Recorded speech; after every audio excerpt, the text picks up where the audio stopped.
I want to thank me.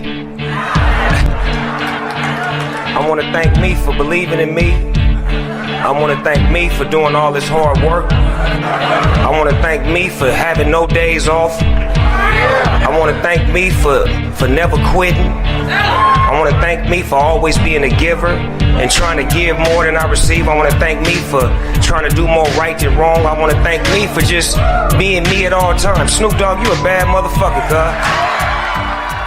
Welcome back to the Lads Podcast. Hello, Stiffy. G'day, Barney. Fucking welcome back for another week. Fuck yes. What's going on? Mate, I'm enjoying that intro and I'm enjoying the Lads Podcast. Yeah, it's how fucking good is great. Snoop.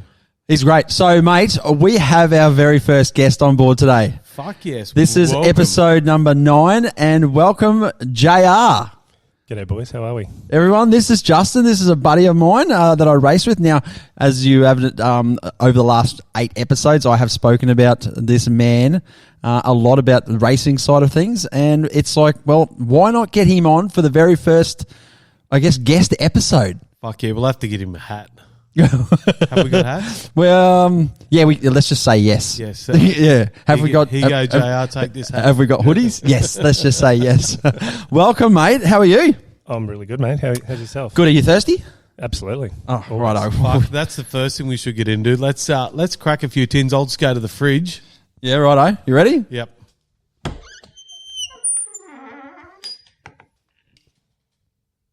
Okay, here we go. What do you got there, Russ?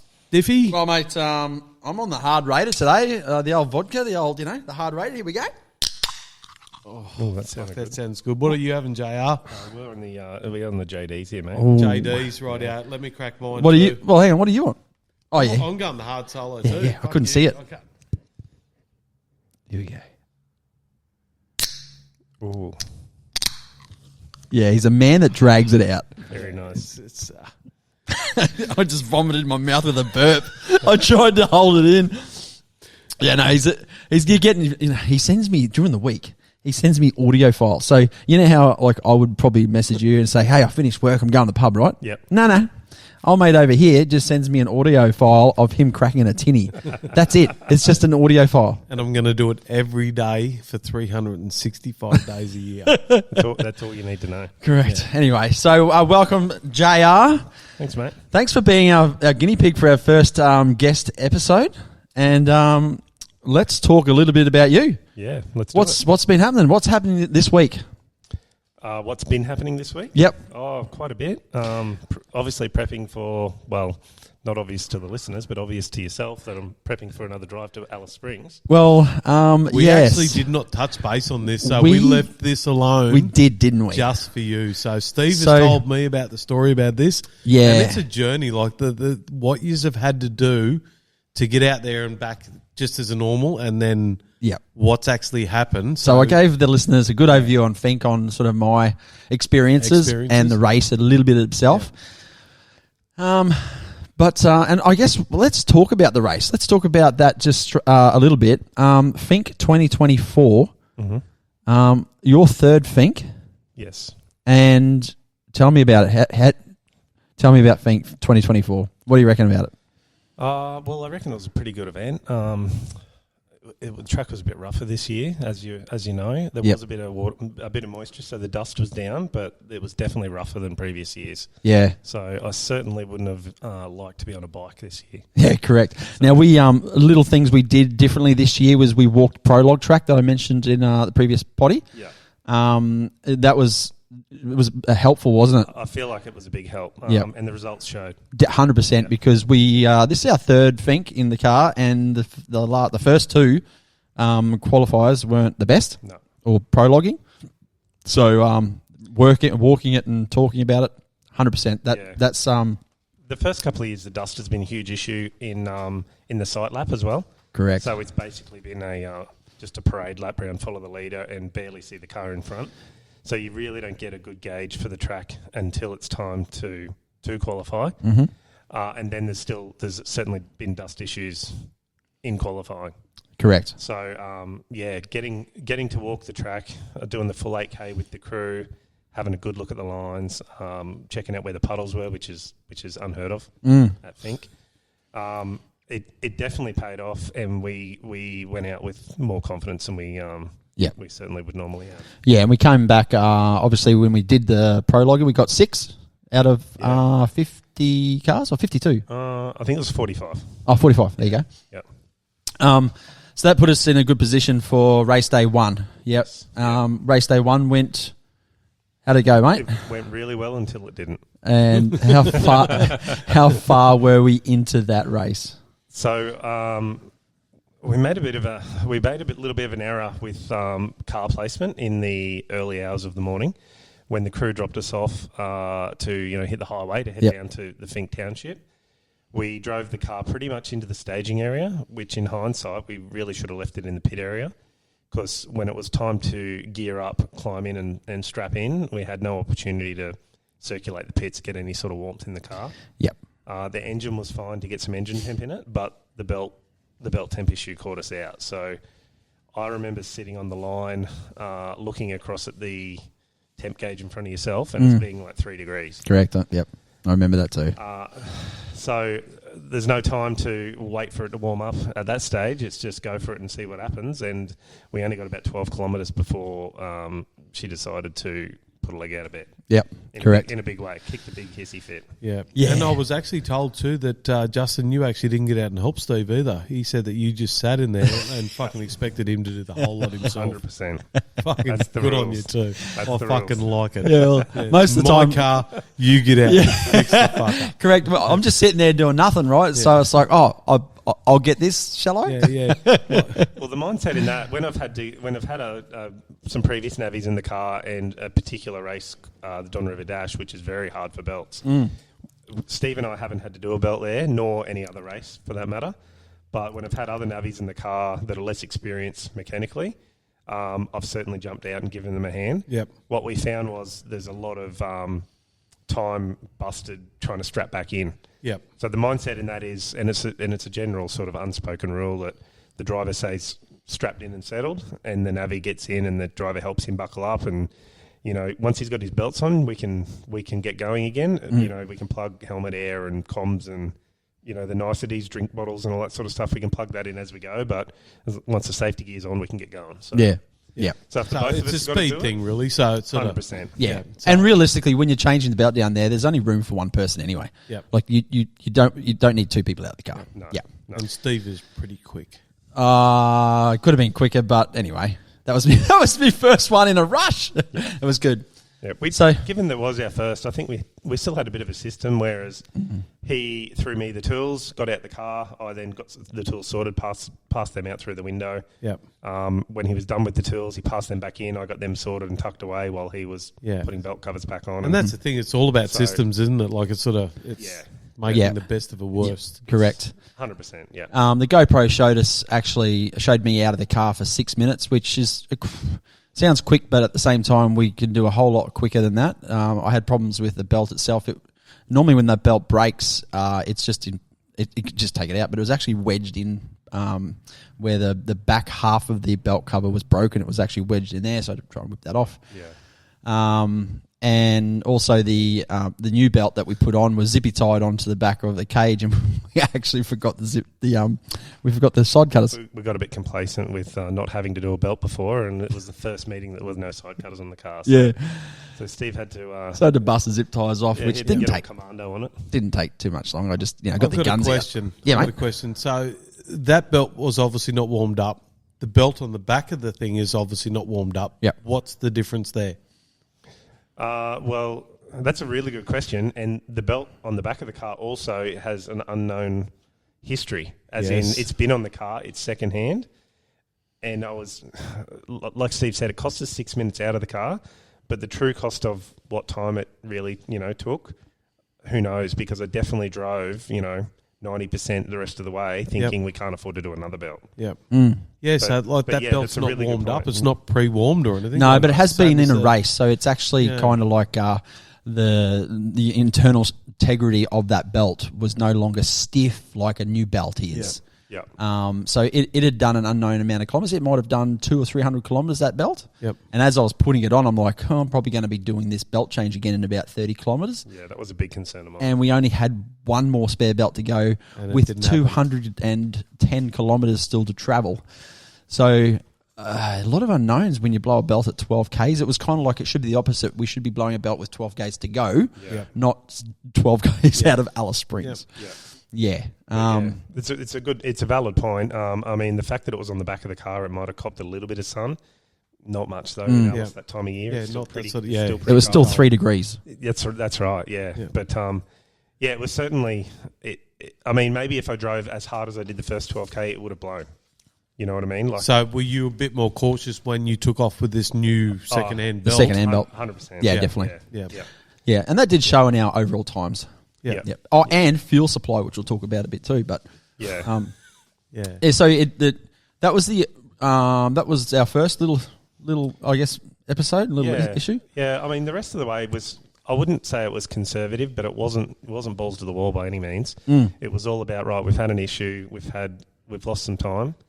Let's get it down there and let's race it back. Yeah, That was correct. That's what was going through my mind. Yep. We couldn't afford to have another incident, a flat tire and a blown belt. We'd already struck that chord, and we just needed to get it down there. Yeah, and correct. Get the car serviced and ready for the next day. And we did that. That dirty old belt that was zippy tied to the back of the car, in an unusual shape. Yeah. That got us 200 and the rest of the way, 210 kilometres, 215 kilometres all the way down to Finke.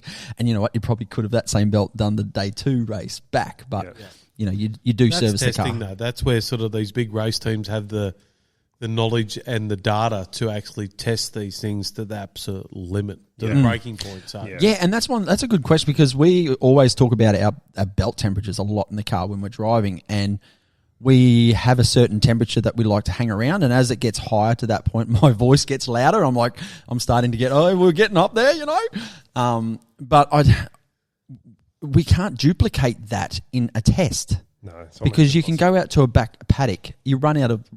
Some of the laps we do are 80 kilometres long, and some of the straights that we've got, we can, they can be 4, 5, 6 kilometres long, especially down at Rainbow that we just did.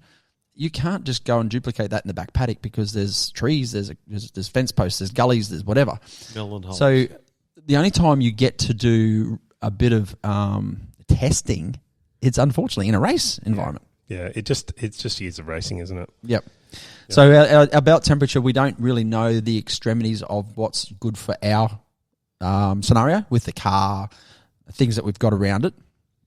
We certainly are going to be stretching that belt temperature a little bit hotter. Yeah, absolutely. Yeah. There is another factor too. Why did the second-hand belt last a bit longer than that? Well, it lasted. It certainly lasted longer because it lasted. 100%. But we lost the outer clutch cover as well. So there was damage to the inner clutch cover. Whether that meant that Steve couldn't get the clutch cover back on correctly, or whether the clips just come loose, but we actually lost the whole outer cover and our thermofan and the wiring, the whole show, not long after we got going again. So so the fact that there was no cover there was almost no heat issues. Yeah, so the thermofan may actually, do you flick it? Let it run open or? No, because the risk of damage is high. Yeah. So we got lucky that we didn't cop a rock, or if you get the spray that comes off being all drive, the spray that comes off the front wheels and the roost is substantial. So we're very, very fortunate that we didn't get a bucket full of rocks in there and do damage to the clutch. So you end up finishing that day in 12th position, was it? Yeah, we started in 6th, and with that time on the side of the track, certainly put us down the field down to 12th. Correct. And about 54th outright. Yeah, 12th So in class. what was the mood like when you actually got back into camp? Like obviously long days, cold, hot, emotions well, the running days up and down. actually the day's not that long. Like when we finished the race, we're talking 10:30 in the morning. It's almost longer to wait for the crew than it is to do the race. Yeah. So from Because of 10:30 in the because of morning journey they have to do. through to 1 o'clock in the afternoon, we're actually sitting there waiting for our crew to get there. Probably should give a bit of a shout out to the crew as well. So Yeah, Levi and Mikey. yeah, Good lads. And Sammy for Fink. Oh yeah, and Sammy. Yep. Sorry, Sammy. We have Forgot a of- crew member for Fink. But, Yeah. So that's when we get down to Finke. Actually, and when you get down to Finke, you certainly know you're getting closer because you drop into the Finke Creek, and there's a couple of little jumps there. There's a little tabletop and whatnot. But right at the end is what it's not on the finish line, but it's the Finke tabletop, or the finish jump, I should say. And last year, Ryder sent it, like absolutely sent it, and we got some fucking sick air on it. And she sort of come down at a bit of an angle, and I'm like, I just reminded him this one. I'm like, this is a jump. Remember, we sent it. And when I look at the footage that's obviously was on YouTube, the live streaming, we still got some decent. Correct. That's where I'm going with this. I'm like, if not bigger than last year. It felt like we slowed down. Yeah. But the fucking air that we got, we still went up. We still got a bit of airtime. Like I was like, fuck yeah, geez, I'm glad. I don't know, just it was good. But there was there's also a little creek crossing called Alice Creek, and this is about 100 kilometres south of Alice Springs, and it's and when I say creek, it's kind of like a fucking, what do you call it? It's just like a drop off. Just a big wash. It's just a big washout. Just a big wall, really, isn't it? Well, there's a wall before it, and on my notes, it's like, yep, here comes a creek, and I call it and whatnot. And what happened there, mate? I don't know. You tell me. You're the navvy. I just do as I'm I told. can feel the tension. Like I'm actually Well, starting to move away. Like, you know how astronauts have got to train for zero gravity. Yep. Well, I felt that for a bit. We had a bit of that going on. I was like, "Wow, fuck, we're up here." We've got airtime. Yeah, the car got airborne, and I was like, well, "Yep, we've come to this site." And I think as soon as we landed it, and there was a little bit of a clack and a bang, but not too bad. There was some actual silence for a little bit there. Yeah, and the foot came off the pedal, and everything went quiet, like right. Zero gravity. Ryder's words were, "Geez, the spectators are going to love that one." But that wouldn't have been the first time that this bloke has actually put you in the shit, yeah? Oh, no. Like, yeah, as being a navvy, like, yeah, he must be sort of... And I know Steve too, like, when we go for a bit of a drive or ride, he's having a fucking fair good look around, eh? Yeah. Like, he'd be sticky beaking at this, or fucking seeing a rabbit or a squirrel or fucking lemon tree. Lemon tree. Or He's not often quiet in the car, but that's good because it keeps my mind on the job. Like, correct. The last thing you want is silence in the car. Yeah. So, so what are you talking about? Like, it's 250 k's there, yeah? Yeah. Yeah, it's 235 k's. So you're flat out there. So when the silence is there, like you've got a big long straight. Yep. What are you talking about? Okay, so when it's a big long straight, the track on a GPS may look straight, like, you know, a straight line, but the track still deviates a little bit to the left and a little bit to the right, and you can't actually see the severity of that corner. All right, so I'm painting a picture about it's open, like, you know. Imagine looking down a road and you can see big trees and whatnot, you know, and the track just disappears to the left. As you're traveling 150 kilometers an hour, you don't know. All right, should I? Often in the dust as well. In the dust, you can't see it, so you want to back off a little bit and be cautious. Well, in a race, you don't want to do that. No. So you're painting a picture about what's around that corner, about what's up in 100 meters, 200 meters, 400, a kilometer. So you're forever, and because that's all right, that corner's now gone. We've got the next corner, and then the next corner. It's just a complete cycle of. So you're not talking about what you're going to do next week or bloody what's for dinner or no. I'm painting a picture of what's this next corner look like. Yep. The entry and if it's a tight corner, the shape of it or the size of it. We use few key words. So it's one of those holy fuck. Normally not time to say that, but there's a few key words that we use. We won't go too much into that, but just describing what's coming up so that Ryder has the confidence of going as fast and as hard as he possibly can with what information he's been given. Yeah. So he's got the visual, but also he's getting an audio into his ears of what that corner looks like, and is it getting tighter on the exit, or is it an open, or is it a straightaway, or we got deep whoops, or we got a creek, or we got what's coming up next. Yeah. And even if we do have something that's straight for a substantial amount of time, Steve will continue to remind me that it's straight and open. Yep. Like literally, there's no silence. He's literally talking the whole time and continually, giving me data. Yep. So. One of the even Rainbow, it's there. You can see it's straight and open. Like it's 3 kilometers of a dirt track. You're going. You can see it. You can also, but you for some reason I just keep talking. And the holes in Rainbow. I actually watched Rainbow start to stop on the live stream, and that was good footage. Yeah. Like you really did see it, and you're sort of looking at the interviews in the afternoon, and everyone just come going, that was tough. It was good. Yeah. Yep. And same with the Finke this time. They said that was tough. Yep. Oh, yeah. So we got down to Finke on day one, finished at 12, had to wait around a bit to get the boys there, but it's a long day for them because they have to travel from Alice Springs down the highway, and it's a on GPS, it's a 6-hour drive for them. We did it down in the race car on day one, 2 hours and 21 minutes. Yep. They've got a 6-hour drive, so we do a straight line, boom, we're there. They've got to deviate right around. Yep. And they obviously can't leave until you leave on the race or No, they leave early. Yep. They left 2 hours before us. Yeah. Yeah. Yep. Which is why we have to drop the car off so early so that they can hit the road and get the jump on us. Otherwise, it would be. Yep. The idea is get down as early as possible to minimise or to maximise the time to prep the car. Yeah. Especially if you've got damage, which Finke is renowned for. Yep. Diffs And this CV year, joints any damage on the way down, like the first leg? Other than the belt, no, the car held up. The belt and then the lost belt cover. That was and a sway bar bolt. Oh, yeah. Like a sway bar fitting. Yep. The rest of it was, a thorough bolt check. We bled the brakes. Yep. Change the oils, change the diff oil, new air filter, just all the standard service stuff. Yeah. Yep. Nice. So, but the car was in really good shape. Far better than the last 2 years. Correct. Yep. Yep. Which is there's a reason for that. As we've learnt from a couple of seasons of racing, and we've learnt what to strengthen and what to modify, and there's no textbook for this sort of stuff. It really is a suck it and see. Yeah, and every track is different. Yep. Yeah, definitely. So, that was day one. So, day two, we start off, of course, down at Finke and headed home. What time? So, what time are you getting up? Like, paint a picture for the listeners. 4:30 or 5? It's very early. It's very cold. It's very dark. 4th. I like that. It's cold. It's early. So, who's cooking brekkie? So we actually don't race on any food. So we might have food. a muesli bar. Nothing. No, Nothing. no. It's. I couldn't do that. It's more about for me. It's if I drink too much, especially the night before, or too many cans, I just can't get it out of me, and then I'm busting for piss in the car. Yeah.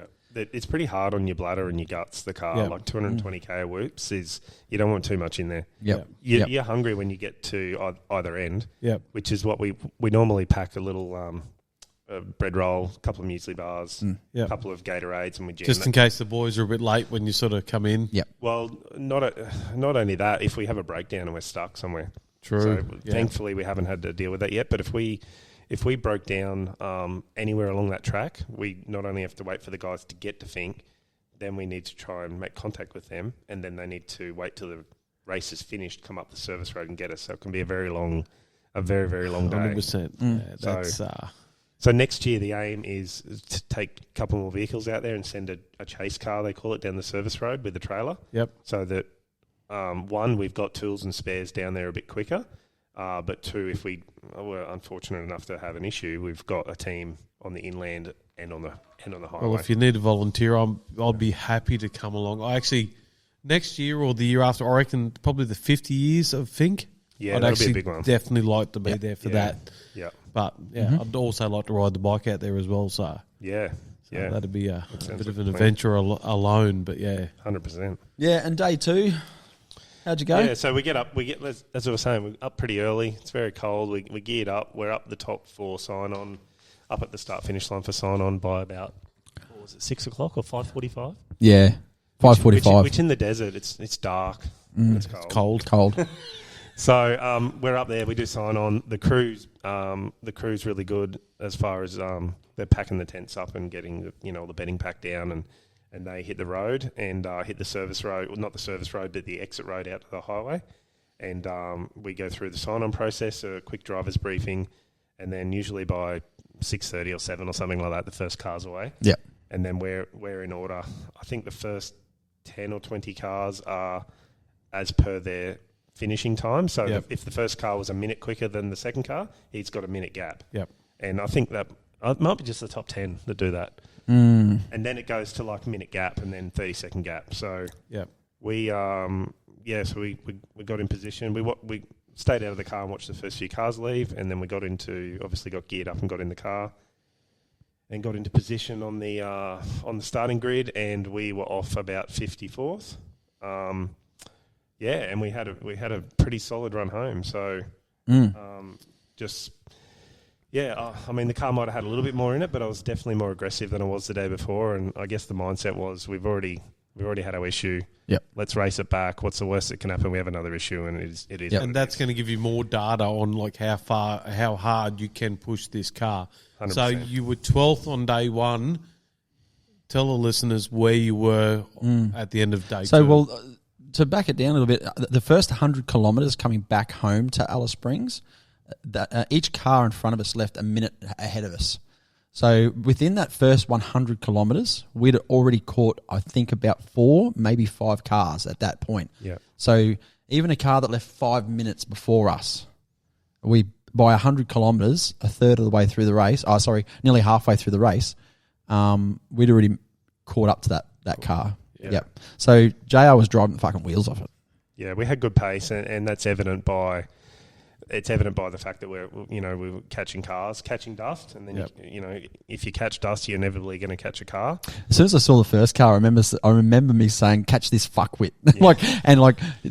Of course, the Probably bloke's a a lovely nice bloke, but it's just I'm just putting fire in his belly. Fucking, He's the enemy. there's someone you can because it was a wet race. And when I say wet race, there was moisture in the ground. There wasn't a lot of dust until you were close enough to pretty much see him. Yep. Like, oh, there's a bit of dust. And I was like, oh, there he is. Fuck, gonna get him, and just put a bit more fire in the belly. Yeah, so if it wasn't a wet year, that it'd be a lot harder to sort of overtake it. At the same time, when it's a dusty race, there's just continual dust in the air, and you actually you don't know until you don't see him until you're right on him again. Yeah. And sometimes you cop dust off the service road, so there'll be people transiting along the service road like crews and teams, and depending on which way the wind's blowing, you can be dusted out by a person that's not in the race. Yeah. Which is frustrating. Yeah. As a driver, that's pretty frustrating. Yeah, that would be. Especially when you get a glimpse of dust, and I'm sort of well known for once I see a little bit of dust, the little ears come out, and he's got something to chase. Yeah, I'm definitely a chaser. Yeah. And then it's quite frustrating as a driver to find some dust and then right, let's reel this in, and then 5 kilometres later, you see a trailer and a 100 series or 200 series cruiser belting along 120, and you're like, oh, there's the dust. Yeah, but it also picked you up as well, Yeah, that's right. Yeah, You're a hunter. Yeah. So we definitely mowed a few cars down. We had a pretty trouble-free run for the majority. We did find our little creek again. We did. Reverse. Yep. And I think I said it a few times. Yeah, you coming. made it very, very, Creek very coming. clear. And I slowed down a lot. You did. You but actually did slow down. I still didn't slow down enough. Yeah. It is a nasty little. It's kind of like a drop off. And before the drop off is, when they pile up dirt on the side of the road, like they rule off dirt. It's kind of like you go up a thing before you go down a thing. It's not like just flat and then down. It's like you hit this wall of fucking shit and then you're Got a in bit of a kicker. Yeah. Yeah. So we did hit it again. Yeah, we hit that pretty good. Yep. Yeah. And that might have been breaking the camel's back on the next probably point you're going to talk about. Maybe the front diff. The front diff. Well, it just certainly the stresses. It certainly didn't. It certainly had a few clunks and groans at that stage. Mm. And then probably for with about 100 to go, the diff certainly the front end started to make some noises that were unfavourable.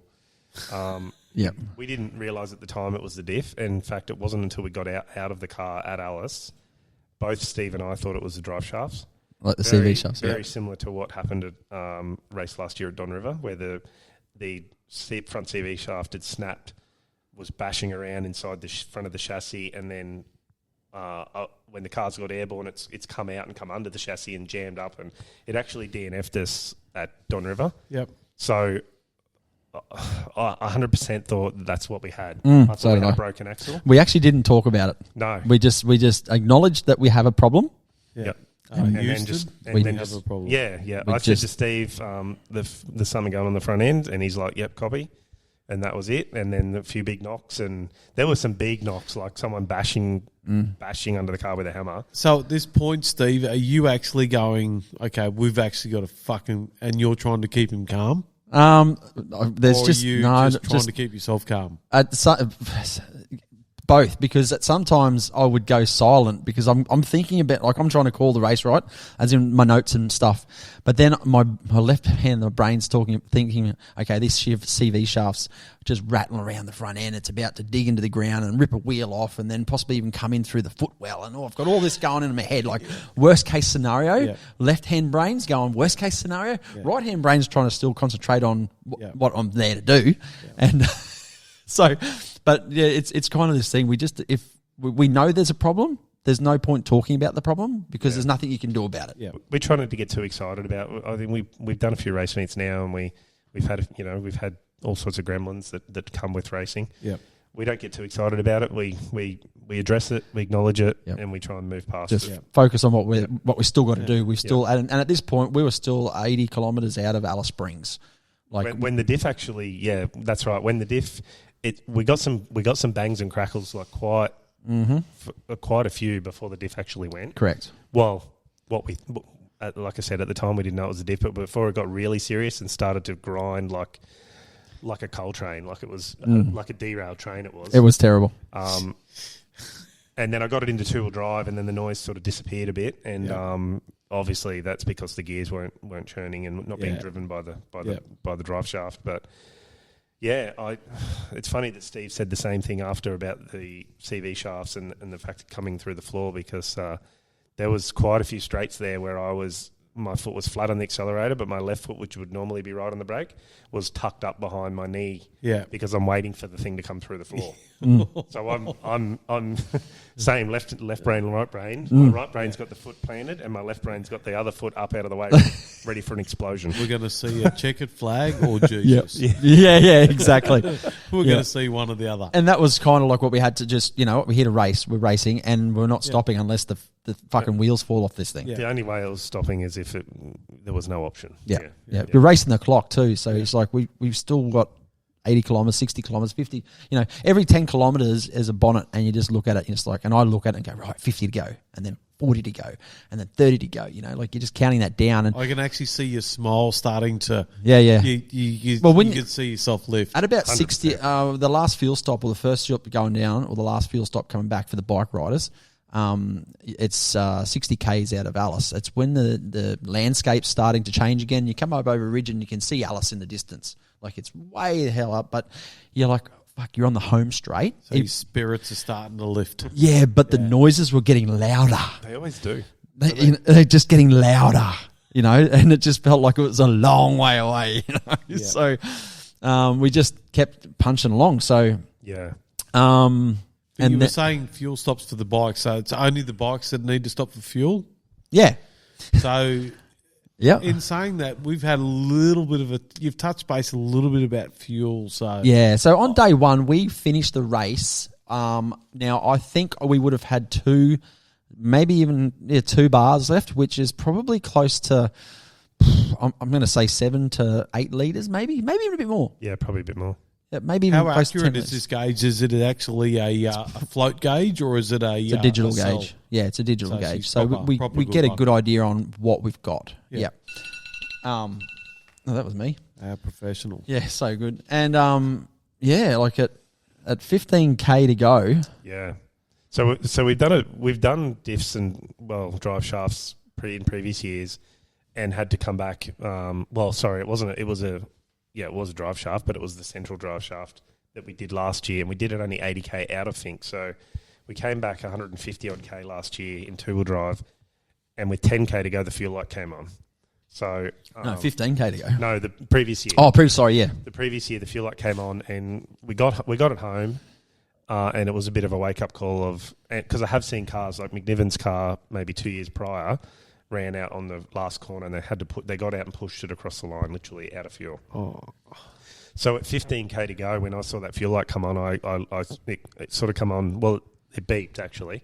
That's what caught my eye. I heard that I had the beep in the electronics of the car, and I glanced over and I saw the fuel light on, and I said to Steve, fuel light's on, and he goes, yep. So again, not get too excited, but acknowledge that it's there. Yep. And I'm like, have you pumped everything? Yep, I'm pumping. I'll double check, we'll pump again, and that's it. We didn't talk about it again. Yeah. So we pushed it into the through the back gate and then through the stadium, and we got it home. It was pretty taily in the stadium, especially being in two-wheel drive. They don't turn very well in two-wheel drive. And I can remember a little backfire on one of the big berms. Yeah, yep, it did. Yep. So so we did get it home, but little to our knowledge at that time. After we went through the waiting time in the Parc Fermé and what have you, and we moved the car out, we only drove it out and drove it down the length of the finish straight and into the pits, and it was out of fuel. It literally ran out of fuel in the middle of the pits. Yep. So what do you do next year to sort of combat that? We're going to need a third sub tank. We're going to need more fuel because there's no limit to the amount of fuel you can take. Obviously, no. There's safety reasons around fuel and fuel supply and fuel storage, like in the car. You can have as much as you want as long as it complies to the regulations. Yeah. So you don't need much more. You just need a whisker. Yeah. Well, we need a little bit more because we went down in 2 hours 21.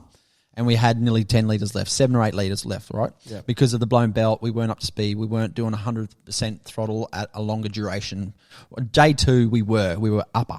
And I remember going through some whoops at some stage, and I think I made a comment a couple of times, like, we were going through these whoops, and I'm calling the speed as well. Like, at one stage where the whoops are fairly decent, not the big fuckers where they just punching the car around, but the ones I've pre-run it in a road car, which I'm not sure that you have in a road No. car, have you? No. I've pre-run it in a road car once. I did a little bit in my Chevy, and then in the last year in a hire car. And those whoops are something you do about 20 kilometres an hour in a road going full drive. Like, they're ordinary. So 20 kilometres an hour you do in a normal car. Yeah. Like, we're hitting them at 85, 80, 85, and sometimes faster. And there was sections there where the car was just sitting perfect in these whoops, and JR's driving it like just amazing. And I'm just, I can clearly remember seeing it and feeling, I'm like, fucking, we are just flying, and the car is sitting great. Just the attitude of the car was amazing in some of these points. And I look over and I'm like, fucking 85, 85k an hour in this Can-Am, and these are decent sized whoops. It's like, man, you're on fire. Yeah, there were lots of sections that were more 120, 130 in some. Oh, in the smaller whoops? In the smaller whoops. Yeah. But I'm talking about the deeper stuff where it's like, fucking hell. So what was your time back? So it was 2 hours 21 there? Yeah. What was your time back? Yeah, 209. 209, yeah. So that's a lot of difference. It Obviously, with the broken belt and stuff like that. But And you know what? If we could fuel up, put a new front diff in it, fuel up, and actually hit that track either the next day or that afternoon, we would go even faster. Yeah, 100%. Yep. It's certainly something that we're looking at options for next year that we need to we need more fuel. Yep, definitely. And we know we've got so much more speed up our sleeves. There's so much more we've left out on the track. Yep. So it's endless, really. I don't know about you blokes, but I actually need to go do a little a wee stop. So well, let's do that. Yeah. How'd you go, Barney? Drain the brain? Pissed excellence. Yeah, good. So, mate, that's where were we up to? I think we were up to run out of fuel. Yeah, well, so we obviously got the car back and then moved it into the pit area in preparation to work out what to do next, because something we haven't touched on is that exactly when we got back to Finke, where we would normally be. So we've finished our race. Yes, and this is my 6th time out in the desert, and every time you finish a race, that's when the party starts. When you start going, fuck yeah, I'm going to smash some beers. But not this year. No, we got back and climbed out of the car and pulled the phone out of the pocket to, let the loved ones know that we're alive and we've survived and made it back to Alice. Yep. Only to see a text message from the crew saying, "Give me a call when you get a minute." Not the call you want to hear. Not the text message you want to be receiving. So I said to Steve, got this message from the crew. That doesn't sound great. So anyway, quickly called the wife and just let her know we were okay, and then the next call was obviously to Mike, one of our our crew chief, so to speak, and the boys had left that early that morning, so they did hang around for a little bit to watch us come through. They did, yeah. So I didn't spot them this year. I did. I had the siren on. Yeah, I mean, I knew where they were because Steve was signalling and had the siren on, but I missed them this year, unfortunately. They were obviously respecting the 30-metre rule. Well, and also you were fucking... Had a bit on. You had a bit going on. That fucking right foot was planted. So, I did hear a lot about that 30-metre rule, actually. So they actually did pump a lot of that in to the... Like, obviously watch it on YouTube, but it was constantly coming over that... Yeah. Yeah. Do this, do the right thing, otherwise we don't have a race. Correct, So, mate. and which is you fair would enough. piss a lot of people off. So. Yep. So we they hung around and waved us through, which was great. And then they packed up and hit the road, or they'd probably packed up at that stage, and they were hitting the road after seeing us come through. But they only got about 20 kilometres out of town, and Mike had glanced in the mirror there and noticed in the dust some tyre smoke. So he's pulled over to inspect what the scene was, and found that the corrugated road into Finke, which is about 140 kilometres of terrible corrugation. The trip in and then the return trip out, what they'd done had been enough to damage some of the axles, or two of the axles, which were causing the tyres to rub on the chassis, and that basically drew them to a dead halt. Yeah, so it's a triple axle trailer. Yeah, fully enclosed triple axle trailer, which we've been building over the last 12 months. It's not exactly designed for off-road. It's really a bit of a bitumen warrior. This is the only event where we have to take it down a road that's so extreme. Yep. Which we'll rethink that next time. We'll keep it on the blacktop moving forward. So he'd made some inquiries to try and get some sort of tow truck or recovery. We are literally in the middle of Australia. Keep in mind. Yep. And we're also dealing with a public holiday in the Northern Territory. So there's a sign where they were stuck. There was a sign saying geographical centre of Australia was 20 kilometres away. Yeah, that's right. So you're talking you're in the middle of Australia. Literally. Yep. So you could throw a dart and hit it. Yeah. Or not hit it. So yeah, this is a Monday, and it's the Queen's. Well, it's not King's King's public holiday in NT. Public holiday. It's now 9:30. Oh, we finished the race around 10:30, so it's about 11 o'clock. We're starting to make phone calls, and yeah, it's a public holiday. Yeah. And you've got the boys stuck 6 hours away. Thankfully, we'd set the vehicle and the trailer up with Starlink. So we had two Starlinks on board. So not that you need to, but that was just what we ended up with. Thankfully, because they had no phone reception where they are. They're literally in the middle of nowhere, and without that Starlink, they would just be reliant on passers-by to spread the word. So thankfully, Mike was able to fire the Starlink up, get through to me, even put me on FaceTime, and show me the dramas and so I get a good understanding of what we're dealing with. So then, he'd made a few inquiries and had a couple of people that are going to get back to him, which hadn't at that stage. So I got on the blower and did the same. 2 days before, we were actually chasing some CV boot clamps. We were doing some service work on the car, and we noticed some grease leaking, and we needed to service the CV boots. So I went into town, and the place where I thought I might find them was shut. I drove around a few other places, all shut. It's 12 o'clock on a Saturday, long weekend. I thought, okay, we're in trouble here. So I went back to the original place where I thought I'd get them, because I noticed the side gate was open, and I walked through that side gate up to the back door, and thankfully they were really helpful and able to help me, and got what I needed. When I was walking out as fate would have it, when I was walking out that Saturday, I looked at this big tilt tray, and I saw on the side of it 24-hour recovery service. And not thinking for 1 minute we would be needing that. Yeah. But obviously I just took a mental picture of that. Subliminally. And as soon as Mike said we're going to need a big tow truck, because it's a big trailer, it's not something you're putting on the back of a small tilt tray. Immediately I thought, you know what, I know where one is. Yeah. So quick Google, rang the after hours number. The lady that helped me out 2 days prior actually answered the phone. I could tell by the sound of her voice. And we were on. We had someone that was willing and able to come help us. So, wow, that's great, isn't it? Yeah. So they were out on a recovery at that stage, and so we did have to wait for them to return. And then once he got back, she rang me again, confirmed some details, and then fueled the truck up and headed off to rescue the boys. So They were there from probably about 8:30, 9 o'clock in the morning. Yep. Maybe earlier, until about just before 5. So literally stuck in the middle of nowhere. That's just when the tow truck turned up. Yeah. At 5 o'clock in the afternoon.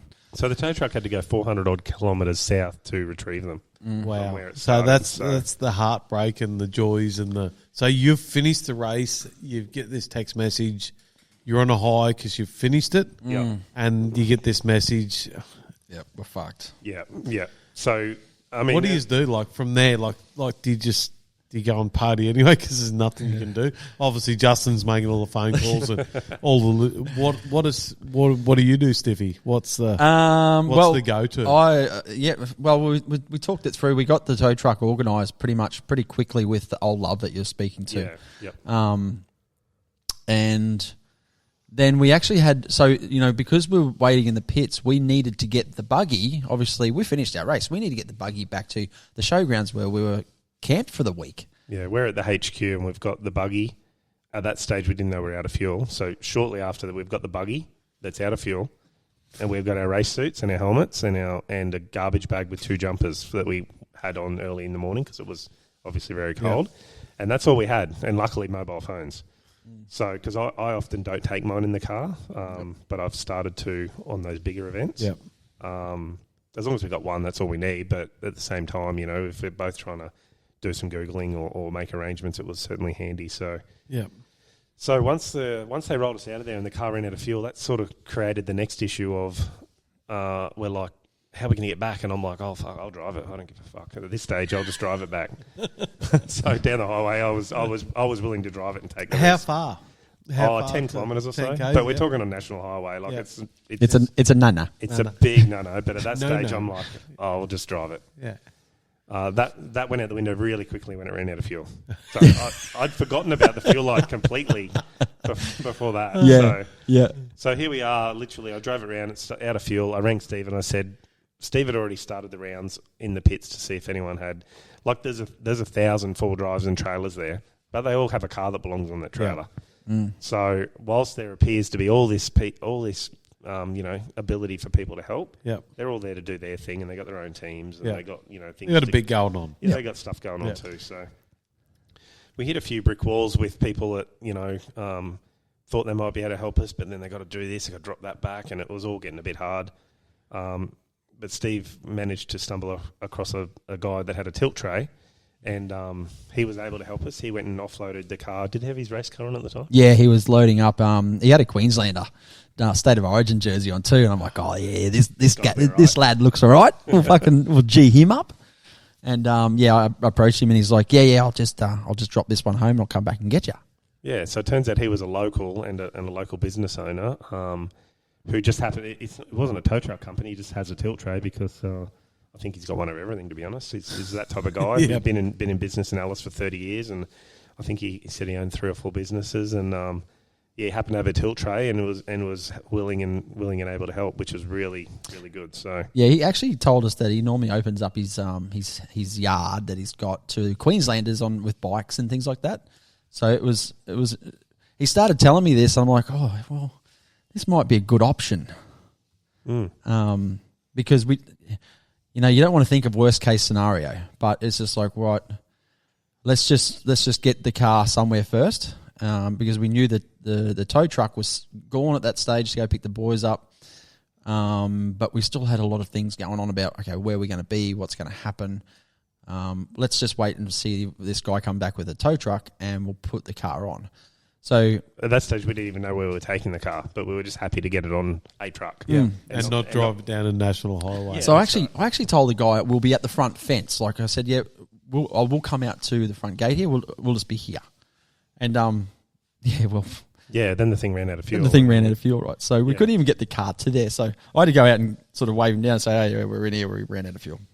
Yeah. So he came in and loaded us up, and then we're like, oh, if you could take us back to the showgrounds, that'd be really, really helpful. And he's like, well, I got a yard and this and that, and it's just near the showgrounds. And we're like, you know what do we got to lose? So we went back to his yard, and he opened a big electric gate and rolled in between these big industrial-looking sheds. And it turns out that he was obviously a racer himself. Yep. And he'd previously run multiple businesses from that property, so it was very well equipped with sheds and carports and pressure washers and forklifts and you name it, the guy had it there. Yeah. So yeah, we dropped the car off, and then he quickly sort of took off again to help someone else that was in distress with a flat tyre. Correct. And he asked his brother, who had come up from Harvey Bay to Navy for him, to give us a lift into town. So we jumped in the cruiser and we were off into town, and luckily we'd already pre-arranged some accommodation for that Monday night at the casino. Yep. So luckily we had somewhere to go at least. So we had no clothes or any luxuries, no toiletries or anything like that, but we were able to go check into our room and at least, have a shower and sit and think and regroup and work out a plan of attack from there. So that was a blessing, really, because otherwise we would have been like a couple of homeless fellas in Alice wearing our race suits like the Stick. Yeah. I can see Steve sitting around Alice Springs in his fucking So race with his as soon as we helmet, man. checked into the hotel there, we were checking in with our race suits on, and I'm carrying a duffel bag, like a garbage bag. We definitely looked like we were in the wrong spot, Yeah. But yeah, we got into rooms, and then we pretty much then went and got some drinks. Yeah, well, the boys were under control at that stage. That the tow truck was confirmed; it was on their way. They were just sitting waiting. So we thought, well, we're back. We've got a room. We've got a room for them to come back to. Yeah, we're okay. Because obviously all our bedding and everything, all our camping gear, everything we've got is in the trailer, which is now on a tilt track. Yeah. So the boys had obviously de-hitched and they were heading back on the highway. Or at that stage they weren't quite heading back by then, but they would be heading back on the highway. So I found a little pool bar there and got a couple of frozen bloody daiquiris and a few takeaways, and we made ourselves comfortable. We got very comfortable. Yeah, we got comfortable and relaxed for the arvo while they were sort of chilling out waiting for the tow truck. Yep. And then the tow truck came and picked them up, and so once we knew they were safe and the trailer was unloaded and they were on their way, we then had some showers and sort of went downstairs and because Monday night is presentation night. Like, you've done the race, everything's over. You then go get your peg, your spike, and go watch. Celebrate. Yeah, celebrate with everyone else. Everyone else is there too, Yep. Yeah, it's a big deal. It's a big deal. Yep. Everyone dresses up for it. They're all, they've all showered. They've all got their nice outfits on. They're ready to have a party. And you're in wearing our race suits. Yeah, we had showers. looking the part. I hope you had the top half tied around your waist Absolutely. too, did you? Yeah. So that's a true race. We've got I've got a couple of photos of that. So We'll put them up on the socials as well. yeah, we'll definitely have to, because Mate, we're the highs and lows are sort of, they're so big and so deep. Like, yeah, and you know what? This is a detailed sort of episode on our sort of dramas with it, but you hear of the stories that some people have as well. Like, one bloke said that he had a truck towing a caravan. A truck that had a caravan on the back towing a 4-wheel drive, and then that 4-wheel drive had a snatch strap to I think a buggy maybe, or another vehicle, and it was just this. Oh, that was a fellow competitor. That was Jake Williams with his trophy truck. So he had dramas with the F truck tow car, and then dramas with the trailer. So they had like broken hubs or something wrong with the trailer.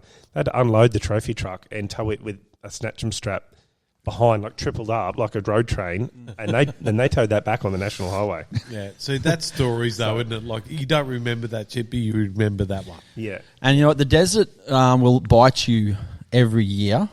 It just depends on how big of a bite it takes. Yeah. Yep. And this year for us, it took a fucking massive bite. Little bit on the race buggy, but a huge one for the team in a way of, getting us all back, into that atmosphere where we could, all right, we finished the race, let's party, boys. This is what But it's all about. it's not over now though. So Justin, what are you doing tomorrow?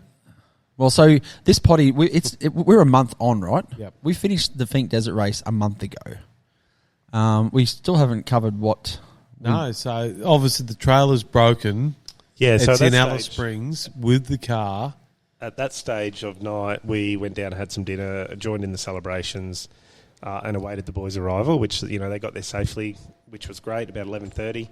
They all had some quick showers and come downstairs, and, we finally got to, it was, belated celebrations, but we finally got to have a few drinks and yes, I reflect on the fucking day. had a lot of drinks. A lot. So that was all good fun. Pretty late night, followed by a pretty early morning for us to go and try and get this trailer, one, off the tilt tray, and two, it's now Tuesday, non-public holiday. We're thinking, okay, we've got to get a local engineer to heat this axle up, straighten it out, weld it, brace it, and get this thing going again to start the journey home. Only to drive, a few streets around and find the trailer on the back of the tilt tray still with the wheel missing. So it went on with 6 wheels. It came back with 5. So all of a sudden, our plans for welding, patching, and reinforcing were completely thrown out the window. So do we know where this missing wheel is? No, we don't. No, it's gone. Somewhere near the centre of Australia. So you picked a fine time to leave me loose wheel. Sort of shit. Yeah. Yeah, when we lose wheels, it's normally on the race car, not on the. I've not heard that story. That's So it's just gone. Gone. Yeah. Gone. So we've got. We kind of know where it went. We know it hit the ground and bounced under the truck, pushed his mudguard onto his tyres, and shredded 2 of his drive tyres. So the poor bugger's come to recover us on his day off. Yep. Driven 400k south. It was a mission to hook up for him because it's a big trailer and it's max width. Yep. So he had to chock it and it was a 2-hour load. And you've spent a lot of time on that trailer too. Yeah, the trailer is a nice thing. Yeah, so he was very careful with it, and props to him. Like he didn't just skull drag it on there. Yep. He was there with the boys, and even if he wasn't with the boys, he was that type of guy that was looking after it. But but it's come back. It's come back with the centre wheel on the right hand side not there. And the story of, that fell off and did this and did that, and there's 2 shredded tyres on the back.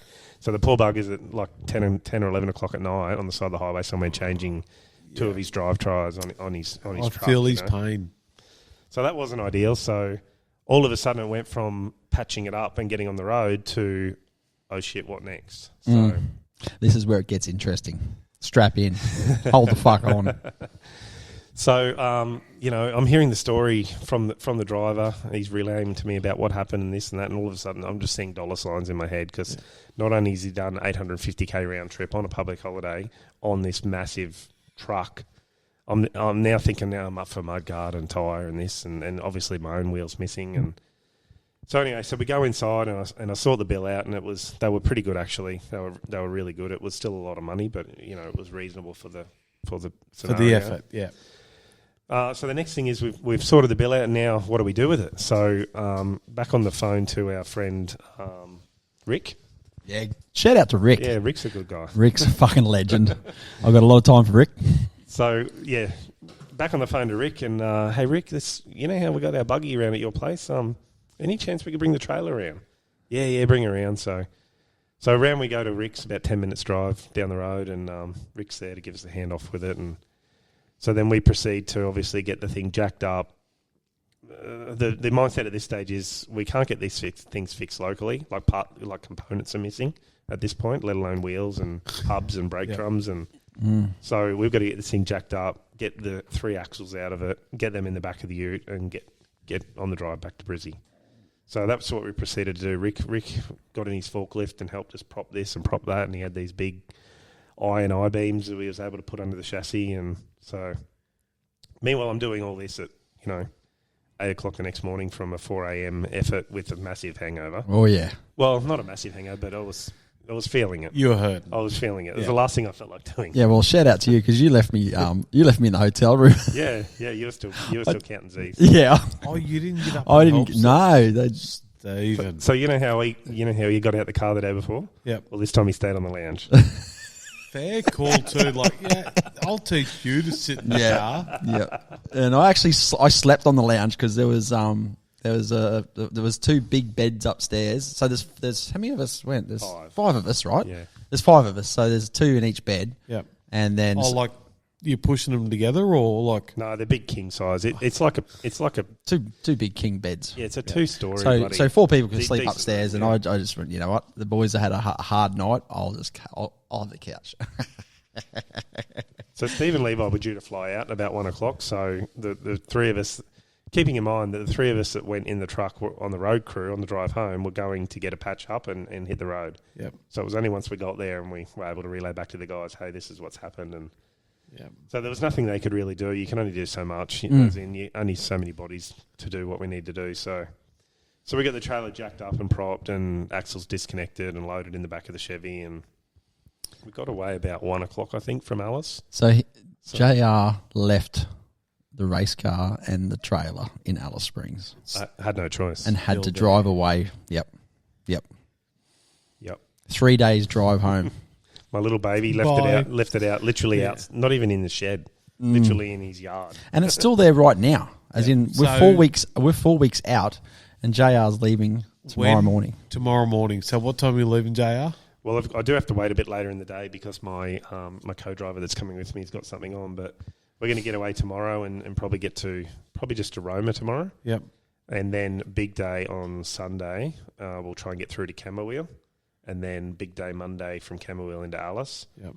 Then we've got a full day on Tuesday to get the trailer repaired. We've had 3 brand new axles manufactured. They've changed the design of them a little bit, beefed up some components, and they didn't muck around trying to patch up what we had. They literally, the guys down at Active Fab who built the axles originally, they've come to the party and looked after you. Yeah, built me 3 brand new axles. Shout out to those guys, because they've obviously done you a big solid there. Yeah, absolutely, yeah. And there's certainly enough cost involved to recover than let alone having to pay for 3 new axles. So So they've helped us out with that, and we've got to spend Tuesday getting them back in the. It should just be a fairly straightforward bolt in, hook some brakes up, get some wheels on. I've got a new wheel in the car now to take out there. So that's another 7-day trip, really, out of your time, out of your busy schedule, 7 days to sort of recover this. And 6,500 kilometres. Yep, to bring everything home. So this is racing. Yeah, these are the joys. Yeah, these are the joys.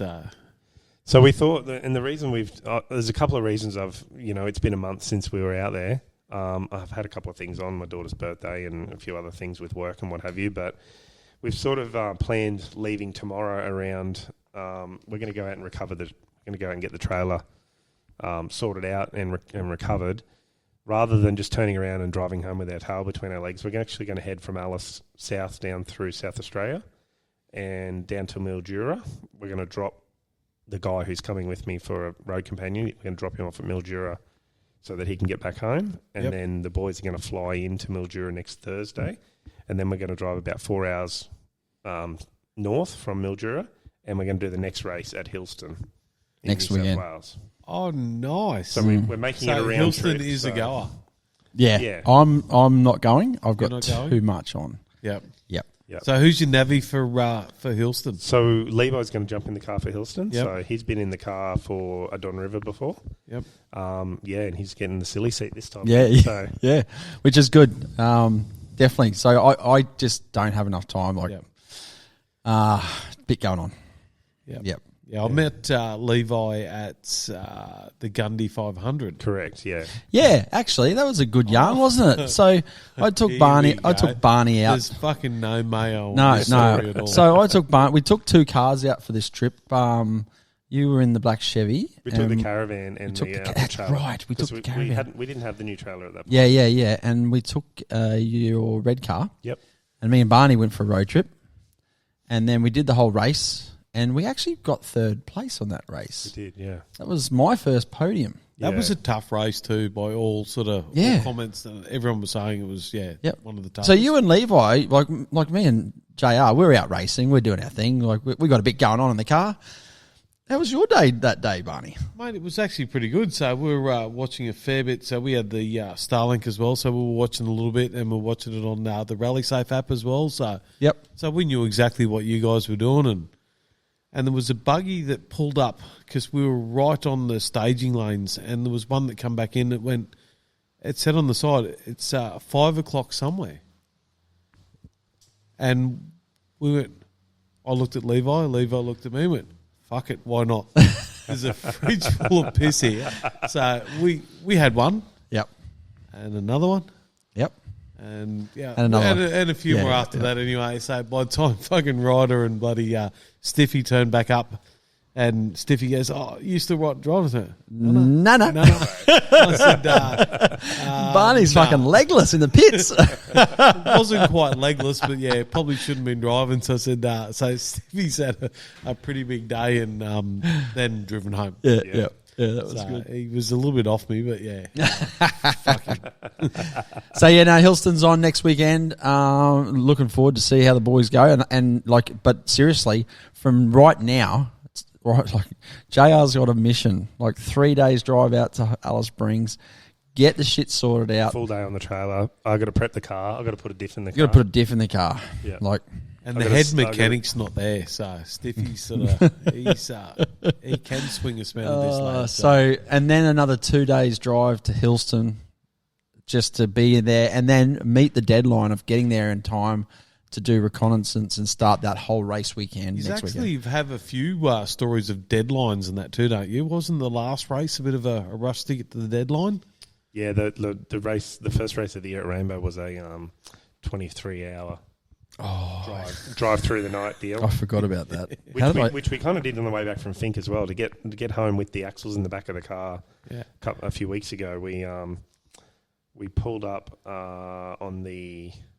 We left Alice about 1 o'clock. We got through to Camberwheel late at night. We pulled up there, and then the next morning we drove from Camberwheel straight through to home to Brisbane. So it was about 23 hours straight. Yeah, So very similar to Rainbow. So I've probably got one of those days coming up on Sunday. To be honest, maybe not 23, but it'll be there will be two drivers, so we'll share it around a bit. But there's certainly some big days behind the wheel to go off-road racing. Well, mates, good luck with that, and we will be sitting home. We should actually make a day of it and actually try to watch it.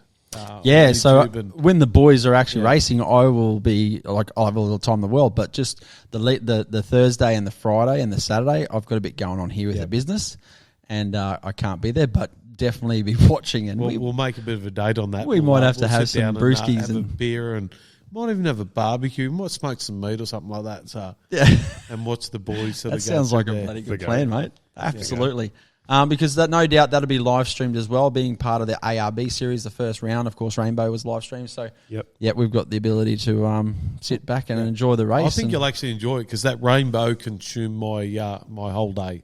Yeah. My whole day. Like I sat there and said, I'll get up and I'll do a bit of this and do a bit of that, and just sat there and was glued. And especially with the Rally Safe app, because you could sort of see where you guys were, so you could sort of, like they'd sort of zoom in on a section of road, and you go, oh, right, you boys are next, and so you could sort of see he's come along. And it's actually a really good coverage, really good watch. So. All that technology is getting better and better with off-road racing. Especially when you're talking the middle of Australia, like Alice Springs. Yeah. Well, Hilston's not that far away either. Like that's. Yeah, it's still out there. Yeah, it's still out there. Yeah, definitely. So they're taking the technology to the racetracks. It's phenomenal. There's quite a few cars this year, I think, with the Starlink fitted to the actual race car, and they're live streaming the in-car. So we did actually cover a little bit of that on. We did, and I reckon JR's probably got the brain ticking, and he's got the wheels cocking over. He's like, there's a reason we have two Starlinks. That's me next year. Well, it's not only good for keeping an eye on data and looking back on, because the great thing about the in-car is on the footage that I have watched from Finke is we can see one of the cameras is positioned in between our helmets, and we can see the dash. So I can see the rev counter, I can see the gauges, I can see the belt temps. Yeah. So in a non-hectic environment, when you're not in the race, you can sit back and you can actually look at the speed, absorb look at the clutch, look at the terrain, and you can, even if you do nothing with that data, there's still the ability there to use it. You know what I mean? So absolutely, and it's a good watch. So I really enjoyed it. So so if we can get some live streaming going on down the tracks, and friends and family can then, be a part of it without having to deal with the travel. So because not everyone can get away, and not everyone can be at the track. It's pretty remote places we go, so I'd say that's definitely on the cards. Yeah, we run 5 GoPros on the camera. Mikey's the GoPro king. Yeah. We probably just need to. The one thing we need to sort out is power. Yeah, so Mike's been onto that. He's got some little replaceable doors for the side of the GoPros that enable them to be hardwired. Nice. So yeah, he's all over that. Because we get about an hour and a half sometimes out of the GoPro batteries, but if we hardwire them in, then they just stay on. Yeah, the SD cards are good for multiple races, but the batteries is what let us down. So And if we hook it up to a bit of Elong, realistically, anyone can. I might be able to phone in next time. Just go right out, fellas. Like, yeah, you could give us some advice. So you're either going to see the checkered flag or Jesus. that's what's going on with Ryder at the moment. I mean, that was Finke 2024. Obviously, we were just talking about this off air. I mean, preparation for any race, it doesn't stop. Like already, we were talking about next year's race. Yeah, and it's 48 weeks away. Yeah. Like it's 11 months away, and it just continues. I do have one question though. Like, what actually got you into the buggy racing? Obviously, what was the? I think it was just a natural progression coming from bikes. So I did a fair bit of motocross as a younger fellow.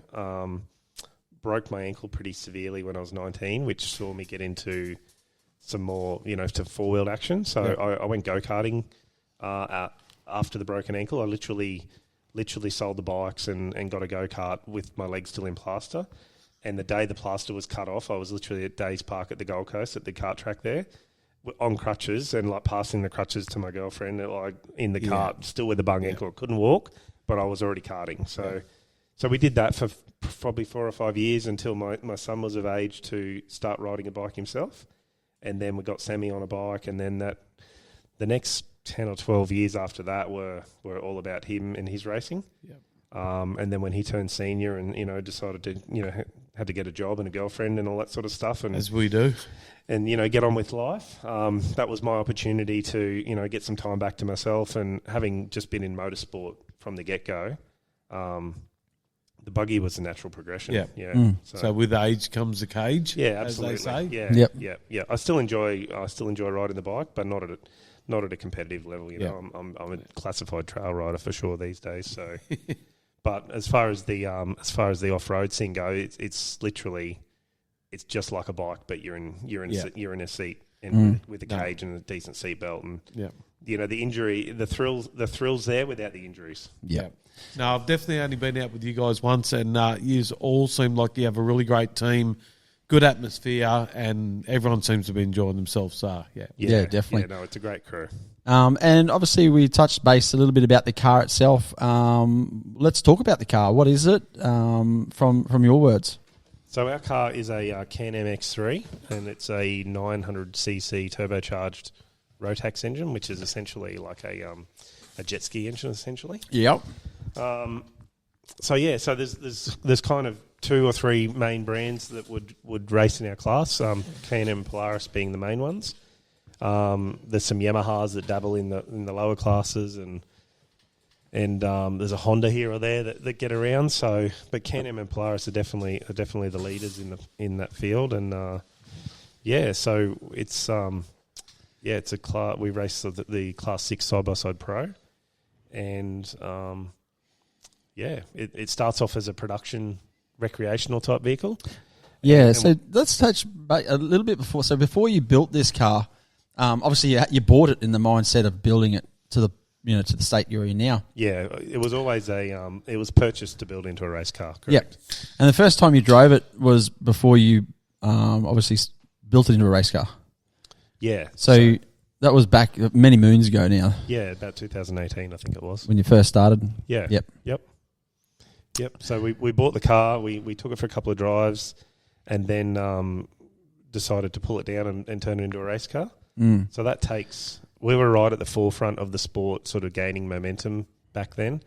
So, you can't just roll into a shop and buy these cars, unfortunately. You've got so what is the process on... If someone does want to, get into the sport and buy a Can-Am X3... Yep. A brief overview. The thing about your build and the builds that you do is phenomenal. It is top shelf. Like when you actually go to these events and look at cars, you can certainly see the quality in JR's builds, 100%. But just give us an overview of a build. What does that mean? What's that involve? So what it involved is obviously the purchase of the car initially, and then we basically pull that completely apart and we reuse just the lower part of the chassis, which is the controlled chassis we have to use, and we use the engine and the drive line and, you know, the differentials and the drive shafts and gearbox. And apart from that, everything's pretty much aftermarket from there. So it's either needs to be custom made by specialised fabricators or bought in from the States, essentially. So the side-by-side's huge in the States, so there's lots of manufacturers.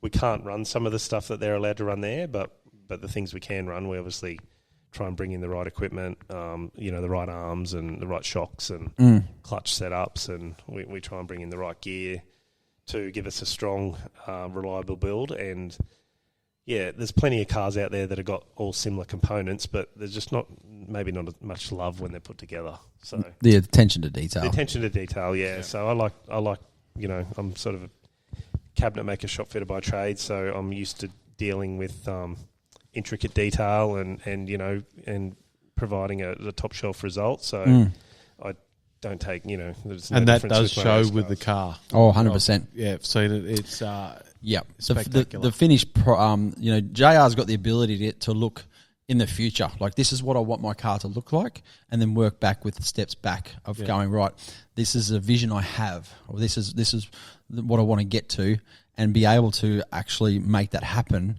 Because when I look at some of the builds he does, especially the race car that he's just rebuilt, and just the some of the lines and some of the creativeness of the build is like, man, that's just phenomenal. Like the streamline of the dash is phenomenal. Yeah. From the previous dash that you had in it. Yeah. To, I guess, and that was from just, okay, the way the car was set up for its first a couple of years of racing. Yep. And then using it and going, well, if we were going to rebuild this car, we would change the dash. Yeah. Yeah. There's no textbook for this stuff. It's just, I like a lot of the things we've learnt along the way. It's no different with the car build. So the second generation car that we've got now is it's all to do with what we've learnt along the way. Correct. What works, what doesn't work, what the creature comforts are, what's strong, what's not strong, what broke, what didn't break. Like as a co-driver in Navi, there's two what do you call them? Two shit handles, you know, something to grab onto, you know. Holy fuck bars. Yeah. Two shit bars. Well, man, they got deleted because they just don't get used. So people do use them. You don't need to use them. Yeah. You don't tend to use them. Yeah, JR looks over at me and I'm just twiddling my thumbs in the... The GoPro footage is really quite interesting, actually, and I'll have to show you, Barney. Steve's, whilst there's, you know, quite a few hand signals going on, when there's not hand signals going on, it's very relaxed and hand in lap, and I can imagine Stiffy has a very relaxed sort of attitude. So and like seriously, so like even down at Rainbow, there's a part there where you sit, like you're going flat out, right? There's a part, it's a straight line, and because you're actually on a road, and it comes to a T intersection. And I don't know if I've spoken about this in the potty yet, but it comes to a T intersection and the road continues, like the racetrack, I should say, continues straight ahead, and it's through this dense bush or trees, and it's like an old goat track where old dairy farmer gets to check his fence line or something. Like he's got an old goat track down there. So you're flying down this road at 150k an hour, 160k an hour, and the mindset of just disappearing into these trees are like, all right, fuck, we're about to enter this at 150k an hour. You do back off a little bit because there's a bit of a woo-boo before it, but I'm just casually sitting there in my own little bubble. That would actually be a really hard job, like to sit in the passenger seat. I don't think I could do it. Like it's sort of, I'm a bit of a control freak, so I'd have to have hold of something or going, holy fuck, or something. But yeah, you're obviously. I think for me, it's just because there's a lot going on in the car and a lot going on in my head. It's I don't know. Either I'm picturing driving it, or I'm just like I'm very comfortable in the car. Yeah. You know, I trust Ryder like with my life. Yeah. So obviously, yeah, you've got to, and vice versa. Because I'm telling you, like, there's some times there where we are in a dust bowl, and I'm telling him the road is straight and open, and yet we can't see. We can't even see the front of the car. Yeah, and we're doing 120k an hour down and you might as well cover your eyeballs and try and still hold the trust of doing 120k, 130, 100, whatever it is, because I'm painting a picture in his head of what the road looks like. You know, so there's trust there. Yeah, 100%. And you're a better man than I am because I don't know if I could sit in that seat. Or someone's got to I'd sit there. actually like to have a go, like just sit around somewhere and just just see what it's like. Yeah. It's Be actually not in control and just yeah. Well, the being car. the The thing about it is the suspension in it that it handles so much abuse. Yeah. And you really are like I feel, and like when I'm talking and then we hit something big, I'll be like, oh fuck, because you're trying to talk, so so you got that constant sort of in your voice. But it's comfortable. You're strapped in there. I enjoy it. It's really hard. I enjoy taking passengers in the car, but it's really hard to like. Whenever I've taken anyone in the car other than Steve or Levi for that matter. It's really hard to replicate what we're going through on race day. It's nothing like it. Like we can go to Steve's house and whiz around the paddock a bit, and people are like, "Oh, that's wild! It's sick!" It's so far removed from what we're doing. It's not funny. Yeah, correct. Like, it really is. You can't duplicate the race. No. You just got to get in there and have a go. But yeah, it can be pretty hectic in the car for sure. So let's rewind a little bit. And where did you two guys? How long have you known each other for, and where did you meet? So. When I mentioned before about we did quite a bit of racing with Samuel, my son, motocross racing.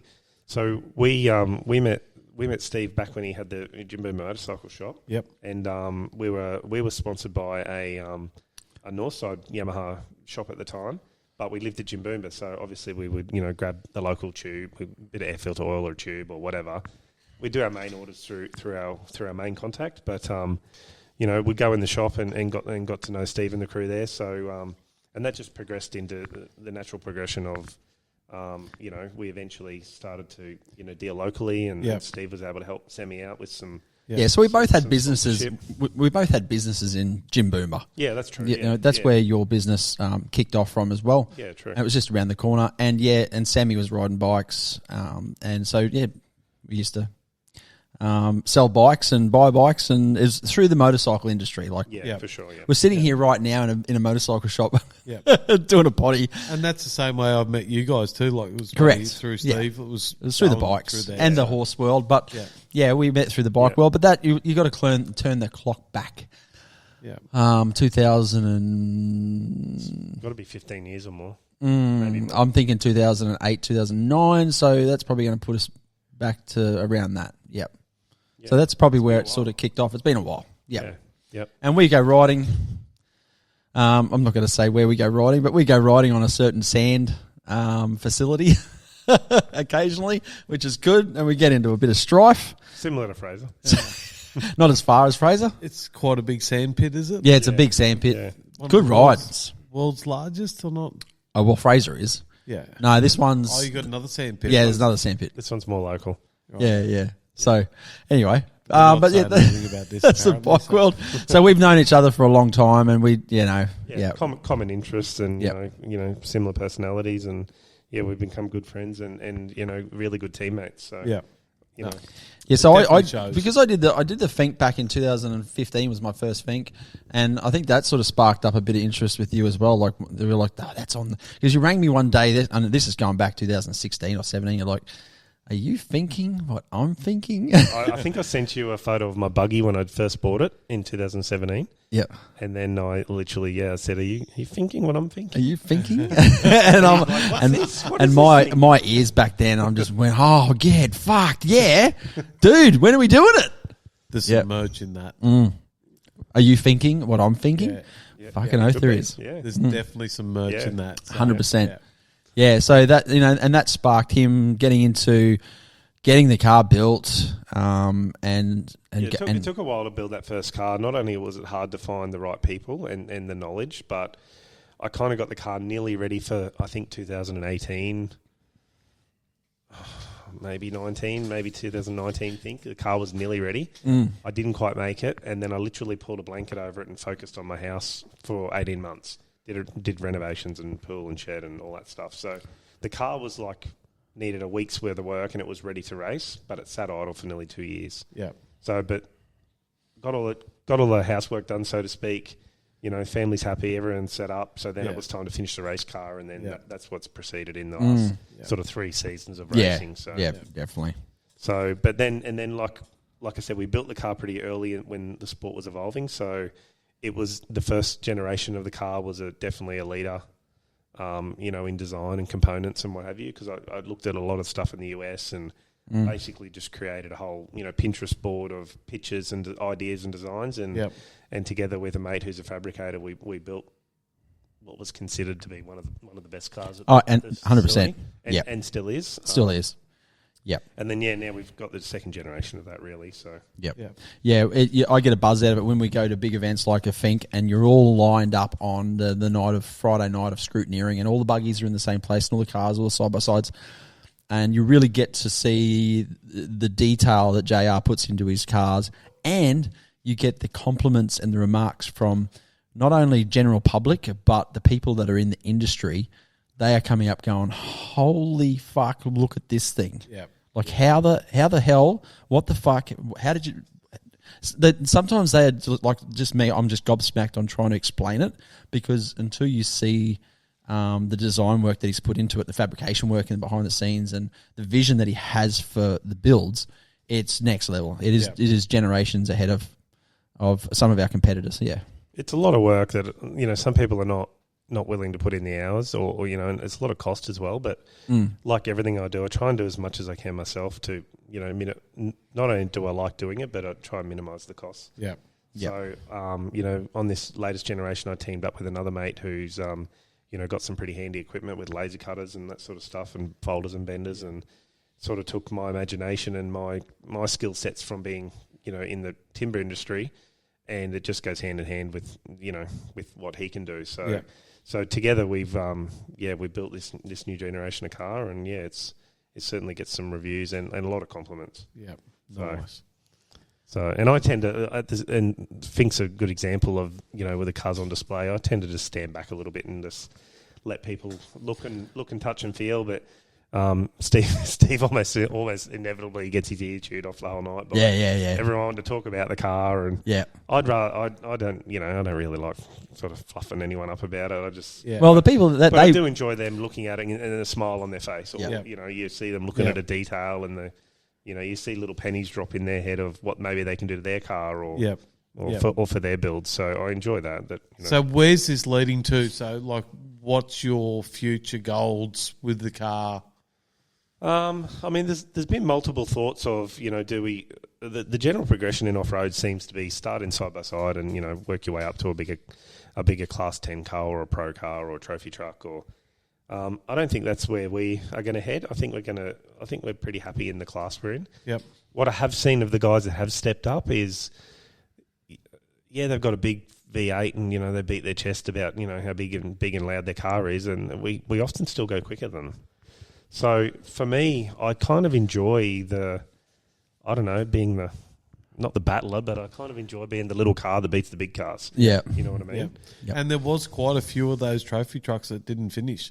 Yeah. And there was a couple of ones there that are worth quite a lot of money still didn't finish. So. Yeah, it's not all about how much money you got. And we everyone's got a budget, and we try and not tip endless amounts of money into it. That's why I try and do as much as I can myself. Yep.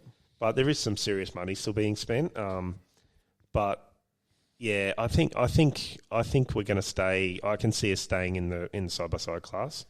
There is a new Can-Am out that's inevitably going to be the longer term plan.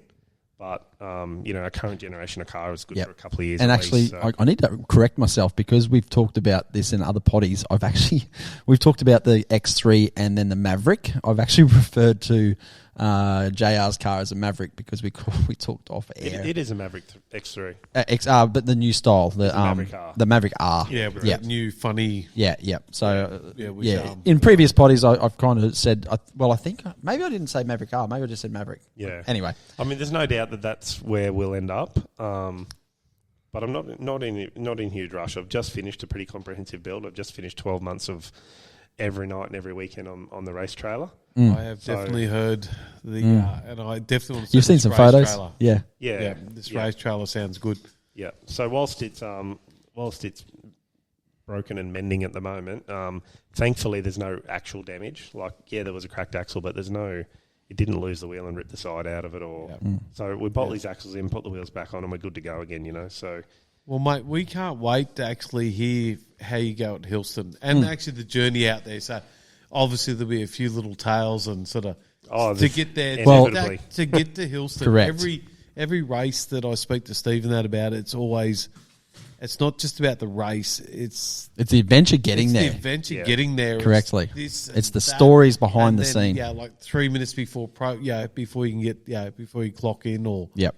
it's, Yeah. And love hearing it. You know, every adventure, every race, everything that we do, there's always such good energy around it that's making memories, isn't it? Like you're going away 100%. racing and you're doing this with your buddies and your mates, and you're putting your effort into it and you're getting results out of it. But it's lifestyle, it's adventure, and it's daily stories. It's the lads. It's getting the lads together and having this bucket of fun that we do when we go away racing. That creates the atmosphere that when we're out racing with the 4 of us, the 5 of us, the 6 of us, whoever comes away racing with us. We're all having a great time. Yeah, 100%. Definitely. Yeah. So, we're just talking a little bit about the cost of things. I reckon we need to give a bit of a shout out to, listen, this podcast is kicking off and it's going well, where stats are going up. If anyone listening out there is interested in racing or want to put your name on the side of a very amazing race car, give us a yell, because I'm sure JR would love to put your name down the side of it. Yes, it's going to cost a few little dollars here and there, but give us a shout out if you want to put your name or a business. Like imagine having the Cat Racing, like a Caterpillar. Imagine if Cat Australia ring you up and say, "Hey, yeah, we want to jump on board." I'm sure about like OnlyFans or something like that. Well, we're open to Coca-Cola. suggestions. Yeah, Levi might run his account on the OnlyFans. Definitely got an account. Yeah, we've talked about that a few times. Only cans. So we've got some sponsors on board, like Joel at Rival Inc. obviously helped out with the new wrap around there. So big shout out to Rival Inc. with Joel. That was amazing. The video.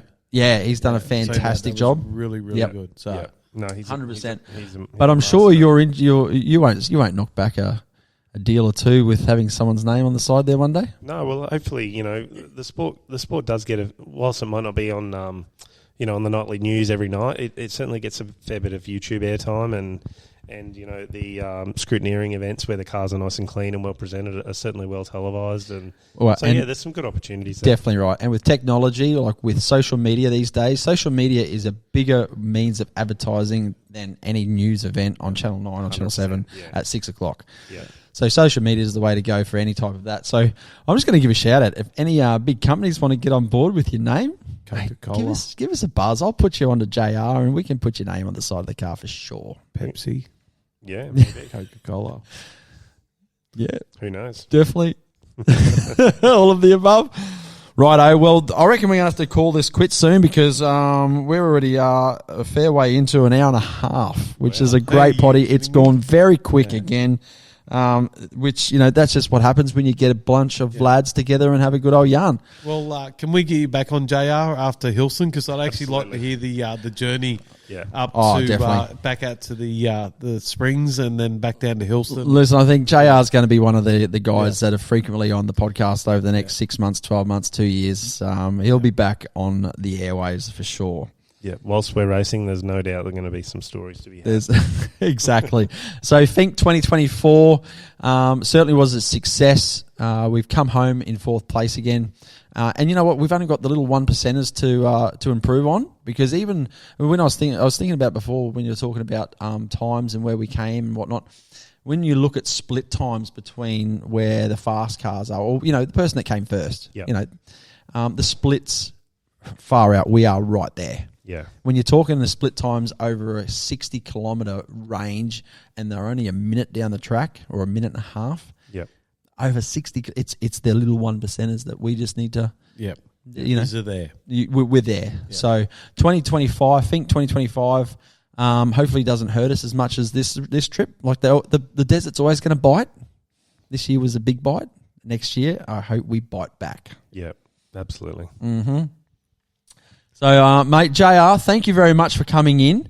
Thank you for being our first guest. How good's this? No worries, boys. It's been amazing, Barney. What do you reckon? We're good? Yep. So, I reckon we sign off. This is Stiffy. This is Barney. This is the Lads Podcast. And I'm out. See you. Bye. See you, boys. come on, let's go. I don't know what comes next, but I couldn't care less.